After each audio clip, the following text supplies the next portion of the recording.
Hello বন্ধুরা, নমস্কার। আজকের এই ভিডিওতে আমি জিও ফাইন্যান্সিয়াল সার্ভিস এবং জোম্যাটো এই দুইটি শেয়ার নিয়ে আলোচনা করব।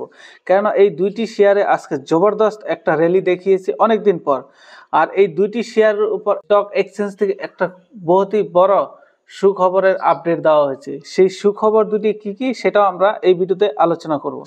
তো সবার প্রথমে যদি এইখানে আমি জিও ফাইন্যান্সিয়াল সার্ভিসের কথা বলি, তাহলে দেখব কোম্পানিটিতে আজকে প্রায় 7% একটা বাম্পার র্যালি দেখিয়েছে উপরের দিকে অনেকদিন পরে। যদি আমরা কোম্পানির 5 দিনের পারফরমেন্স দেখি তাহলে দেখব কোনো রিটার্ন নেই। 5 দিনে মোটামুটি আজকের দিন যদি বাদ দিয়ে দেখি, তাহলে আজকের দিন বাদ দিয়ে মোটামুটি 6% নেগেটিভ রিটার্ন গত 5-6 দিনে। আর যদি এক মাসে দেখি তাহলে 6% নেগেটিভ, 6 মাস থেকে মোটামুটি 10-11%-এর নেগেটিভ রিটার্ন কোম্পানি দিয়েছে। অর্থাৎ টপ লেভেল থেকেও আমরা যদি বিচার করি তাহলে কোম্পানি মোটামুটি 16-17%-এর একটা বড় কারেকশন এই কোম্পানিটি দেখিয়েছে। যদিও খুব বড় একটা কারেকশন দেখায়নি অন্যান্য কোম্পানির তুলনায়, তো তবুও একটা বড় কারেকশন বলা যায় একটা লার্জ ক্যাপ ক্যাটাগরির কোম্পানির জন্য। অন্যদিকে যদি আমরা জোম্যাটোর কথা বলি, জোম্যাটো আজকে একটা বাম্পার পারফরমেন্স দেখিয়েছে, সেটা হচ্ছে 4.5%-এর কাছাকাছি একটা পারফরমেন্স দেখিয়েছে। তো গত 5 দিনে যদি এই কোম্পানির পারফরমেন্স দেখি তাহলে 5%, এক মাস থেকে মোটামুটি 4% নেগেটিভ রিটার্ন, আর 6 মাস থেকে যদি দেখি কোম্পানি একটা ভালো রিটার্ন দিয়েছে 44%। কিন্তু টপ লেভেল থেকে যদি আমরা দেখি এখনো কোম্পানি 10-11%-এর নিচে রয়েছে। অর্থাৎ কোম্পানির ভালো পারফরম্যান্স, কোম্পানির রেজাল্ট, কোম্পানি বিভিন্ন সেক্টরে এন্ট্রি হওয়া সত্ত্বেও কোম্পানিতে একটা কারেকশন এসেছে 10-12%। যে খবরটা আজকে এই দুইটি শেয়ারের মধ্যে একটা বড় র্যালি দেখিয়েছে, সেই খবরটার দিকে যদি নজর রাখি তাহলে দেখব জিও ফাইন্যান্সিয়াল সার্ভিস এবং জোম্যাটো শেয়ার আজকে এই র্যালির পিছনে বড় কারণ হচ্ছে এই শেয়ার দুটি জিও ফাইন্যান্সিয়াল সার্ভিস এবং জোম্যাটো শেয়ার 2025-এর নিফটি 50 ইন্ডেক্সে ইনক্লুড হতে পারে, এরকমই একটা পসিবিলিটি দেখা দিয়েছে বলে ঘোষণা করা হয়েছে। কার তরফ থেকে?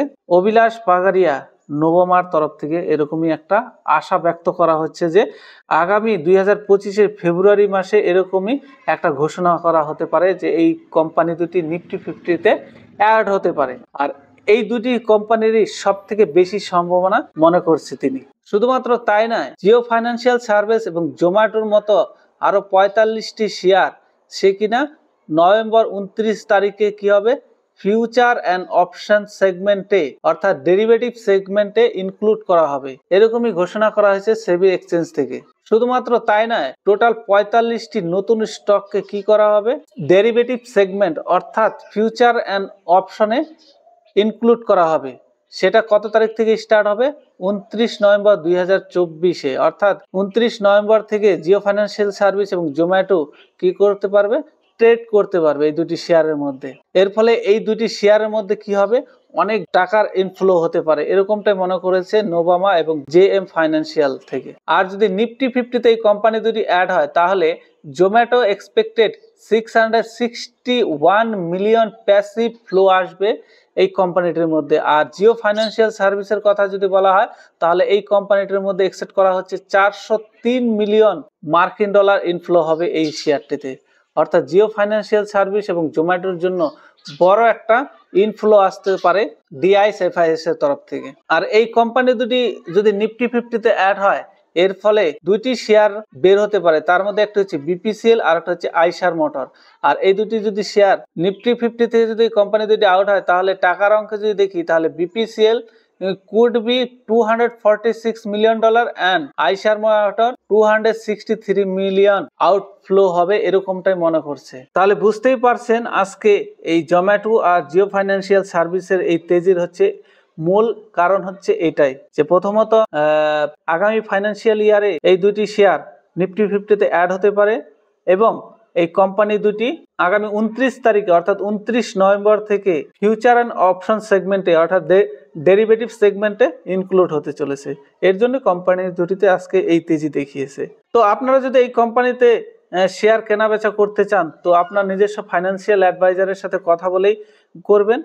কেননা এরকম আউটফ্লো ইনফ্লো নিফটি 50 থেকে আউট ইনক্লুড ডেরিভেটিভে ইনক্লুড হওয়া এটা স্বাভাবিক ব্যাপার, কিন্তু আপনার ডিসিশন নিতে হবে কোম্পানি দুটি কিরকম। আপনার যদি মনে হয় যে এই কোম্পানি দুটির বিজনেস আপনার ভালো লাগে এবং বিজনেস ভবিষ্যতে বড় হতে পারে, তাহলে অবশ্যই আপনাকে এখানে বিবেচনা করে এন্ট্রি নেওয়া উচিত। কারণ কারোর কথায় বা কোথায় এন্ট্রি হলো না হলো সেটা দেখে আপনার ডিসিশন নেওয়া উচিত নয়। তাই অবশ্যই এই দুটি স্টককে আপনারা নিজের রাডারে রেখে একটু অ্যানালাইসিস করতে পারেন।